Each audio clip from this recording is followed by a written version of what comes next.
Black Beauty by Anna Sewell. Part 3, Chapter 41, The Butcher. I saw a great deal of trouble among the horses in London, and much of it might have been prevented by a little common sense. We horses do not mind hard work if we are treated reasonably, and I am sure there are many driven by quite poor men who have a happier life than I had when I used to go in the Countess's carriage with my silver-mounted harness and high feeding. It often went to my heart to see how the little ponies were used, straining along with heavy loads or staggering under heavy blows from some low, cruel boy. Once I saw a little gray pony with a thick mane and a pretty head, and so much like Merrylegs that if I had not been in harness I should have neighed to him. He was doing his best to pull a heavy cart, while a strong, rough boy was cutting him under the belly with his whip and chucking cruelly at his little mouth. Could it be Merrylegs? It was just like him, but then Mr. Blomefield was never to sell him, and I think he would not do it. But this might have been quite as good a little fellow, and had as happy a place when he was young. I often noticed the great speed at which butchers' horses were made to go, though I did not know why it was so till one day when we had to wait some time in St. John's Wood. There was a butcher's shop next door, and as we were standing, a butcher's cart came dashing up at a great pace. The horse was hot and much exhausted. He hung his head down, while his heaving sides and trembling legs showed how hard he had been driven. The lad jumped out of the cart and was getting the basket when the master came out of the shop much displeased. After looking at the horse, he turned angrily to the lad. "How many times shall I tell you not to drive in this way? You ruined the last horse and broke his wind, and you are going to ruin this in the same way. If you were not my own son, I would dismiss you on the spot. It is a disgrace to have a horse brought to the shop in a condition like that.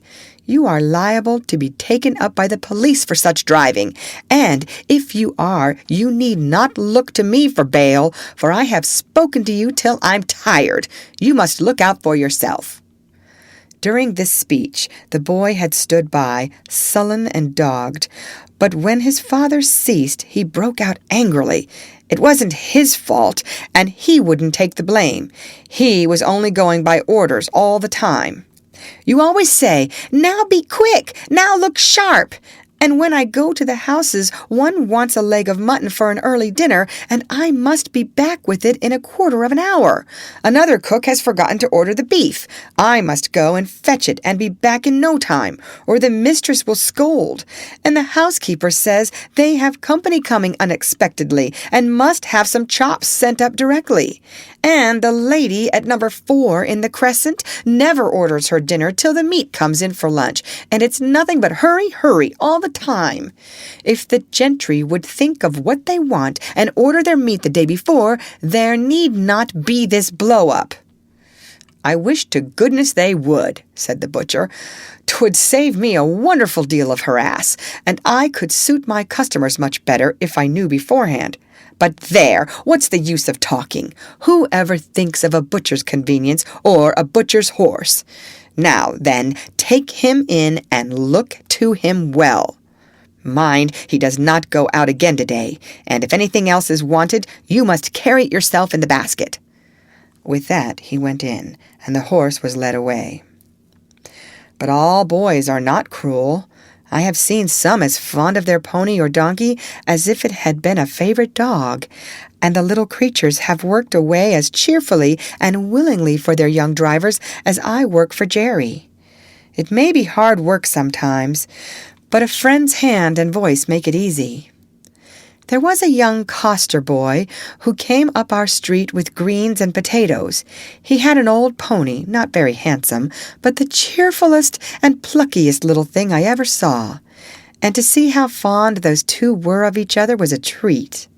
The boy followed his master like a dog, and when he got into his cart would trot off without a whip or a word, and rattle down the street as merrily as if he had come out of the Queen's stables. Jerry liked the boy and called him Prince Charlie, for he said he would make a king of drivers some day. There was an old man, too, who used to come up our street with a little coal cart.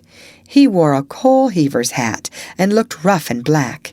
He and his old horse used to plod together along the street like two good partners who understood each other. The horse would stop of his own accord at the doors where they took coal of him. He used to keep one ear bent toward his master.